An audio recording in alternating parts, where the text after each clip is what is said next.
This is Nelson Baraza. Subscribe. Ukitaka nyota ya mapenzi, kindly subscribe. Ukitaka ndoa, kindly subscribe. Ukitaka maisha yasonge mbele, kindly subscribe. God bless you. Guys, good. Now, sometimes things can happen and you begin to wonder. Things happened and I began to wonder. That is why I have a part 2 of this amazing story. Good. Some people love stories, and the reason why you're here is because you love stories and you want to know. I don't want to call it gossip, but is it gossip? No, it cannot be gossip. It's just an amazing story that when you hear it, there is a part of it that entertains you. There's a part of it that educates you. There's a part of it that awakens you. There's a part of it that can inspire you never to lose hope on the journey of love. So I have a question, guys. I have a very wonderful question. Can someone love you and hide the love behind the walls of hate? Is it really possible? I'm still asking myself up to this day. That is why I've come with part 2. You remember the last part where my wife at that time, she hated me, she avoided me, she disliked me, she muted me, she deleted me, she ran away from me because I was too serious, because I just said, stop posting memes. You remember that story? Good. So today I've come with part 2 of it. Something that happened to me, and that awkwardness, that hate melted like wax. That is why I love God. You know, God says that no evil can stand before him because he is fire. Evil melts like wax. Mountain melts like wax. The same way, the hatred, the dislike melted like wax with a simple action that you can never even imagine. This happened when I had traveled to the countryside, Ushago, Mashabani. You know, good things also happen when you visit home, and good thing happened when I visited home in Busia County, and I had left town to home for Christmas celebration, Happy New Year celebration. You guys, you know that I am a Luya, and I don't know what happened to us Luyas, that every festive season we are tempted and tried to travel back home with everything. Others travel with their... Let me not go to that side. Let me focus to give you this wonderful story. Now, after Christmas, Happy New Year celebrations were there, the crossover night. I attended it at home. I never moved to town. So during Christmas, I was at home. During crossover service, I was at home. Then the first 3 Sundays in January, guys, I was at home eating my mama's food, eating my mother's food. And in town, where my life was peaking, life had peaked already. My friends were still going to school that time. I remember I was still in school. My church had already started. They were attending services. So the first Sunday I was absent. The second Sunday I was absent. The third Sunday I am absent, guys. I don't know what that absenteeism created, but to me, guys, you know, kuishi kwingi kuona mengi, and life sometimes makes you to be a wise man. Now, this is what I learned. Be absent physically so that you can be present in their mind. You'll understand this later. Let me continue. So on the night that I was supposed to travel back to town, something pushed me. And to this moment, I think that it was divine, because this is the very moment that changed my life as far as relationship is concerned. So before I boarded that bus, coming back to Nairobi, it was at 7 p.m. and I had booked it for 8:30 p.m. So when I was at the office, outside the office, I just decided to load my phone with airtime. I purchased minutes, and guess who I called? And why on earth would I even call a person that I've never texted for 3 years? Why on earth would I call a person that I have the number, I have the contact in my phone, but I've never called since I saved the number? Mambo ya Mungu ni mengi, na ya kuku ni mayai. Now this is shocking. It shocked me, and it is still shocking me. That what really came over me, that the person I could think to call at 7 p.m. is a person that I've never called for 3 good years. So I dialed her number. Then I was like, what is going to happen? What is she going to say? Because we were not friends. We were not close. She was very hostile. So I never expected that our conversation will even last for 30 seconds. So when I called, I told her that I'm traveling back. I'm traveling back to town tonight, and I've just called to inform you that I'm coming back to town, and I'll be in church on Sunday. Guess what next? So I thought she'll just say, it's okay, in Kiswahili, oh, ni sawa. But she never said that. She was like, wow, you are coming back. Wow, why were you staying at home for long? You know, that kind of a conversation that can just warm your heart. Then the next thing that I said, I don't remember what I responded to that, but the next thing that I said that I remember very well, even up to date, and it came deeply from my heart, is that I had really missed my colleagues in church. I had really missed my brothers and sisters in church. I had missed those fellowship moments. So what I told her is that I have really missed you, and I've also missed other church members. Guys, lesson number 1, don't make a phone call and tell a woman or a lady that you're not dating, that you're not close with, that you have missed her. I don't know what that means to ladies, but I want to believe, even if she doesn't believe that word, that phrase that I said, I missed you, and I've missed other members also. That phrase unlocked her heart.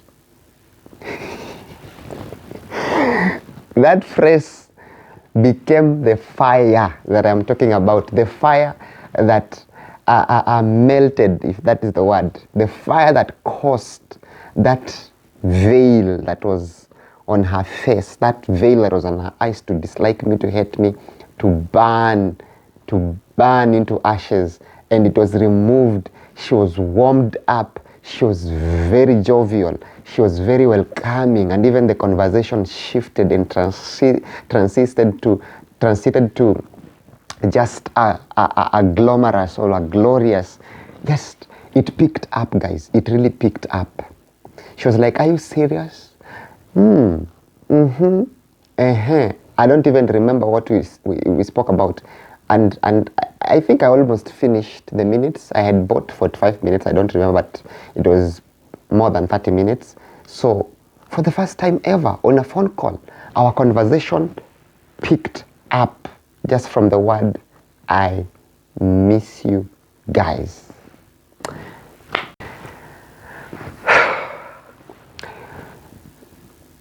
What really happened? Is it even making sense? And this brings me to this question that I'm still asking myself. Can a person love you and yet hide the love behind the walls of emotion? Can it be possible that a person can love you but hide it behind fear, behind misunderstanding? Can a person love you yet deny the fact and cover it up with fake dislikes? Is it possible? And I believe this is what really happened, because for 3 years you hate, you dislike, you avoid, you don't vibe, but a phone call that just happened like a miracle changes everything, and a conversation booms. Even now, from there, we were I believe we were free. I remember we were free to text. When I arrived, we were free to meet. We were free to talk even after church. She was laughing at my jokes. How comes? After the phone call, I was the same funny guy that I were even before the phone call, but she never laughed at any joke. But after the phone call, I remained the same funny guy. I remained. I used to speak the same way that I spoke before the phone call. But after the phone call, even my conversations, I just maintained them in church, but she could laugh at them. What really happened? I don't understand. I believe she will tell you what really happened. And I will bring her to another episode. One of my episodes, I will bring her so that she may share her perspective, and also she may share her journey and what she encountered loving me, and what broke in her heart to open the doors of her heart to me. I don't understand. Maybe it is God. I don't know, but maybe it is God. Now this tells you something, that look around your life. If you're single, or if you're married, you know your story, what happened to your marriage, for you to love one another and to end up in marriage.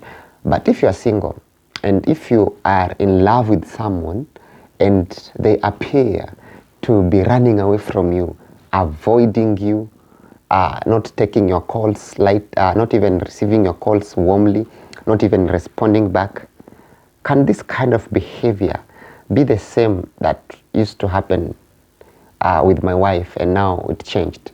Can it be also something that the partner, something that your potential, something that the person you are desiring to become your partner is portraying, and you still have hope, you still believe that something like my phone call will happen and boom, your relationship will lighten up? Maybe it is possible. Why? Because, as I ask myself, love exists in a person, but it can be hidden, it can be covered. And the reason is, when a person that loves you yet he hides it, he's not or she's not rejecting you, it is just protection. So the love that is hidden is not rejection, it's protection. So it will take God's divine timing. It will take God's own hand to push you to do a certain prophetic action that even you yourself, you will not realize that it is God in action. Just like me, I never knew that phone call was the key that will open up a relationship, that will open up a friendship, that will open up a good interaction. Imagine if I had never called, if I never called that night, what moment, what opportunity could therefore arise for me to start up a conversation that caused me to create an interaction that gave birth to a friendship that later gave birth to a courtship and now marriage. If you can draw that chain, then the first action matters, the call matters. And I don't know what pushed me. I don't know what made me to think like that. Why didn't I even call my pastors? Why didn't I even call my friend in the church? Why would I just call her? Something that is divine, right? Good. So the parting shot of this episode and of this story is that sometimes we can do things to another person, but we cannot fully understand what that action is to them. I called and I said, I miss you. And that word was like a key. And it changed her perspective towards me.